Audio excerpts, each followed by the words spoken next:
Hello, Room 11, and welcome to our Chapter 30 of Beezus and Ramona by Beverly Cleary. Ramona and Ribsy.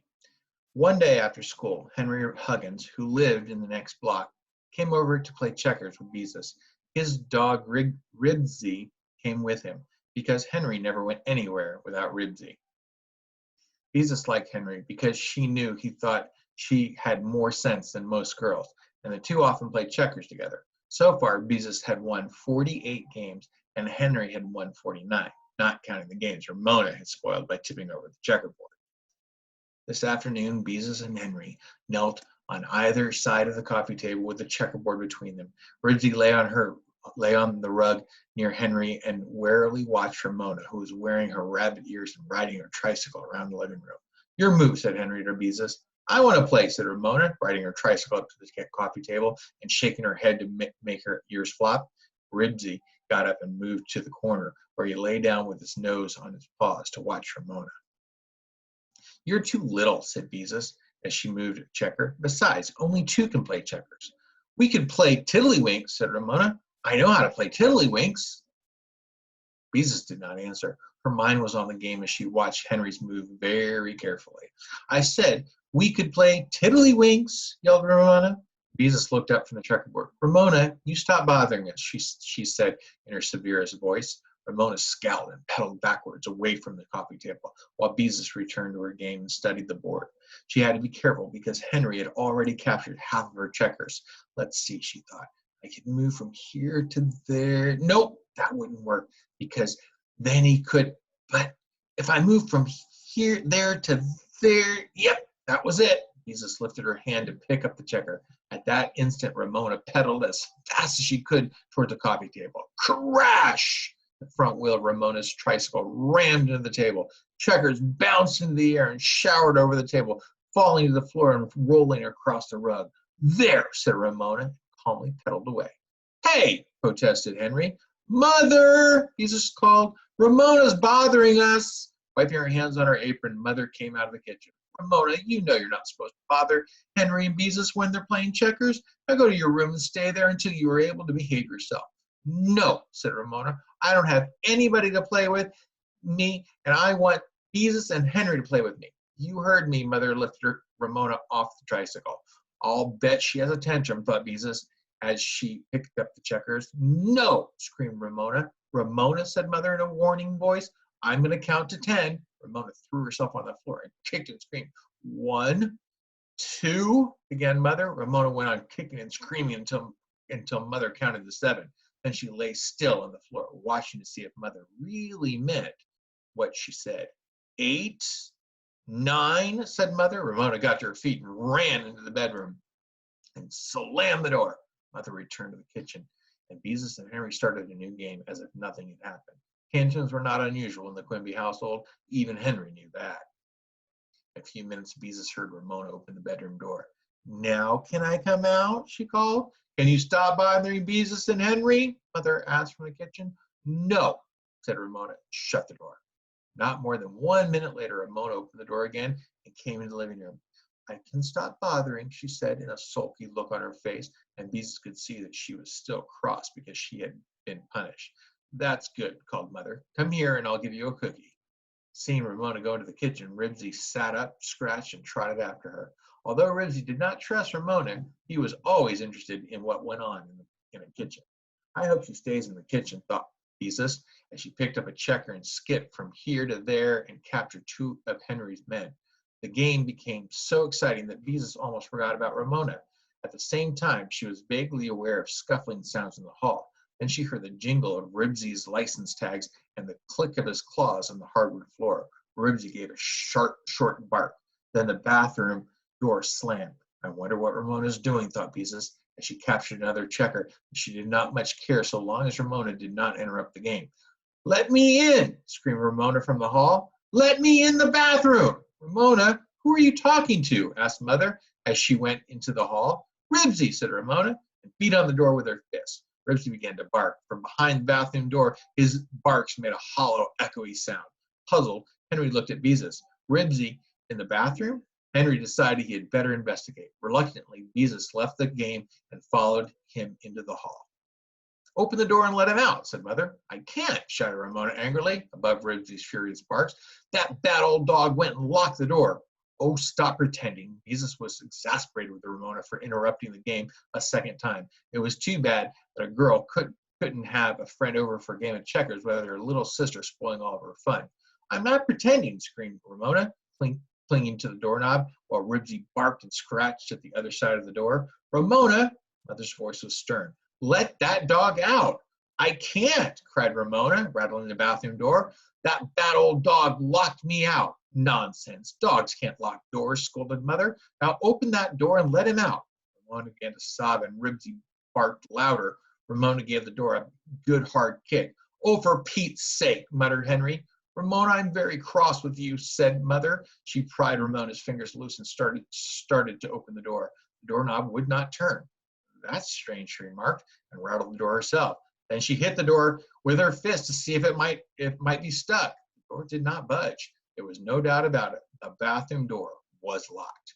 But how could it be locked? Henry asked. I told you Ribsy locked it, Ramona shouted. Don't be silly, said Beezus impatiently. Now, how on earth, began Mother in a puzzled voice, and then she interrupted herself. Do you suppose when Ribsy was pawing at the door, he bumped against the button of the center of the knob and really did lock the door? Of course, that's exactly what must have happened. A dog that locked the bathroom door? That Ribsy, thought Beezus. He's always getting into trouble, and now he's locked the Quimbies out of their bathroom. I told you he locked the door, Ramona said. Yes, but what was my dog doing in the bathroom in the first place? Henry demanded. I put him there, said Ramona. Ramona Quimby. Even Mother sounded exasperated. Sometimes I don't even know what gets into you. You know dogs don't belong in the bathroom. Now go to your room and stay there until I tell you to come out. Yes, but, Ramona began, I don't want to have to speak to you again. It was unusual for Mother to be as stern as this. Still crying, Ramona went to her room, which was next to the bathroom. Since Mother had not told her to close the door, Ramona stood just inside and waited to see what would happen next. Where's the key? Beezus asked. I don't know, answered Mother. I don't remember that we ever had a key. But there's a keyhole, said Beezus. There must be a key. Ribsy, quiet, ordered Henry. We'll get you out. But Ribsy only barked harder, and his barks echoed and re-echoed around the small room. No one gave us a key to the bathroom when we rented the house, explained Mother. And when Ramona first learned to walk, we fastened a button down with Scotch tape so she couldn't lock herself in. You did? Ramona, fascinated with this bit of information about herself, stopped crying and leaned out into the hall. How big was I then?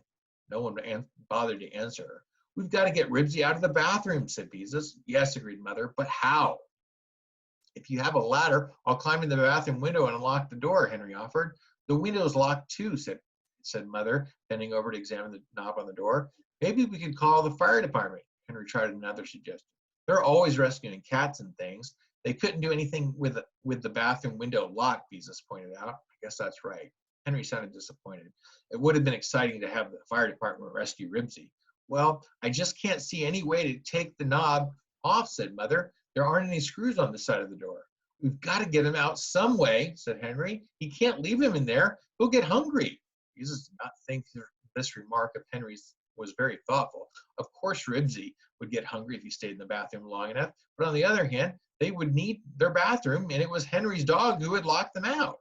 Then Beezus made a suggestion. Maybe if we push some glue under the door so Ribsy would get his paw in it and then call to him, he'd scratch the door. Maybe his paw would stick the button in the knob and he'd unlock it himself.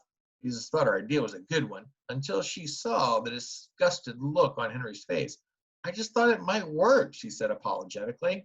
Mother, began Ramona, leaning out into the hall. Mother paid no attention to her. I just don't see what we can do. Mother, said Ramona urgently. This time she stepped into the hall. Unless we get a ladder, go back to your room, Ramona, and break the window so we can unlock it, Mother continued, speaking with one sentence inside another, the way grown-ups so often did with Ramona around. But Mother, insisted Ramona even more urgently, I have to. Oh dear, I might have known, sighed Mother. Well, come on, I'll take you next door. Leave it to Ramona, thought Beezus, embarrassed to have her little sister behave this way in front of Henry. Don't worry, Ribsy, said Henry. We'll get you out somehow. He turned to Beezus and said gloomily, If we don't get him out by dinner time, maybe we could cut up some meat up in a real little pieces and shove it under the door to him. I don't see how we could get a drink of water to him, though. We have to get him out before then, said Beezus. Father wouldn't like it if he came home and found Ribsy had locked him out of the bathroom. Ribsy couldn't have locked the door if Ramona hadn't put him in the bathroom in the first place, Henry pointed out. What a dumb thing to do. Beezus had nothing to say. What could she say when it really was Ramona's fault? Mother and Ramona soon returned. I think we'll get Ribsy out now, said Mother cheerfully. Lady next door says her little grandson locks himself in the bathroom every time he comes to visit, and she always unlocks the door with a nail file. She told me how to do it. Mother found a nail file and she inserted it in the keyhole. She wiggled it around, the doorknob clicked, and Mother opened the door. It was easy as that. With a joyous bark, Ribsy bounded out and jumped up on Henry. Good old Ribsy, said Henry. Did you think we were going to leave you in there? Ribsy wiggled and waggled his tail happily because he was free at last. Now, maybe he'll be a good dog, said Ramona sulkily. He is a good dog, aren't you, Ribsy? Henry patted him. He is not a good dog, contradicted Ramona. He took my cookie away from me and gobbled it right up. Oh, said Henry uncomfortably. I didn't know he ate your cookie. Well, he did, said Ramona. And I made him go in the bathroom until he could be a good dog. From the way Henry looked at Ramona, Beezus could tell he didn't think much of her reason for shutting Ribsy in the bathroom. Oh, Ramona, Mother looked amused and exasperated at the same time. Just because you were sent to your room is no reason for you to try to punish Henry's dog. It is too, said Ramona defiantly. He was bad. Well, I guess I better be going, said Henry. Come on, Ribsy. Don't go, Henry, begged Beezus. Maybe we could go on the porch or someplace and play a game. Some other time, maybe, answered Henry. I've got things to do.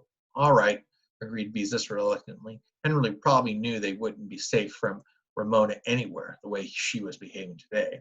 When Henry had gone, Ramona gave a hop to her rabbit's ears flop, to make her rabbit ears flop. Now we can play tiddlywink, she announced, as if she had been waiting for this moment all afternoon. No, we can't, snapped Beezus, who could not remember when she had been so annoyed with Ramona. Yes, we can, said Ramona. Henry's gone now. We can't because I won't play. So there, answered Beezus. It wasn't as though Henry came over every day to play checkers. He came only once in a while, and then they couldn't play because Ramona was so awful.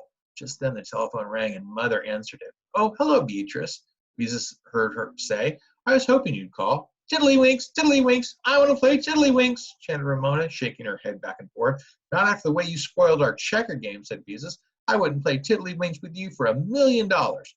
Yes, shouted Ramona. Children! Mother put her hand over the mouthpiece of the telephone. I'm trying to talk to your Aunt Beatrice. For a moment, Beezus forgot her quarrel with Ramona. Is she coming over today? She asked eagerly. Not today, Mother smiled at Beezus. But I'll tell her you wish she'd come. Tell her she hasn't been here for 2 whole weeks, said Beezus. Tiddlywinks, chanted Ramona, more quietly this time. We're going to play tiddlywinks. We are not, whispered Beezus furiously. And as she looked at Ramona's, a terrible thought came to her. Right that very instant, she was so exasperated with Ramona that she did not like her at all, not one little bit. Crashing her tricycle into the checkerboard, throwing a tantrum, and shoving a dog into the bathroom. How could one 4-year-old be such a pest all in one afternoon? Ramona wasn't one bit sorry about it either. She was glad she'd driven Henry home with her naughtiness. Just look at her, thought Beezus. Cookie crumbs sticking to the front of her overalls, her hands and face dirty, and those silly paper ears. She's just awful. That's what she is. Perfectly awful. And she looks so cheerful. Look at her. You wouldn't know she'd done a thing. She spoiled my whole afternoon, and she's happy. She even thinks she'll get me to play tiddlywinks with her. Well, I won't. I won't, because I don't like her one little bit. Away from Ramona, Beezus stalked into the living room and threw herself into her father's big chair. Not one little bit, she thought fiercely. But as Beezus sat listening to her mother chatting and laughing over the telephone, she began to feel uncomfortable. She ought to like Ramona. Sisters always liked each other. They were supposed to, like Mother and Aunt Beatrice. But it was different, Beezus thought quickly. Aunt Beatrice wasn't like Ramona. She was Aunt Beatrice, loving and understanding and full of fun. Ramona was noisy and grubby and exasperating. I feel so mixed up, thought Beezus.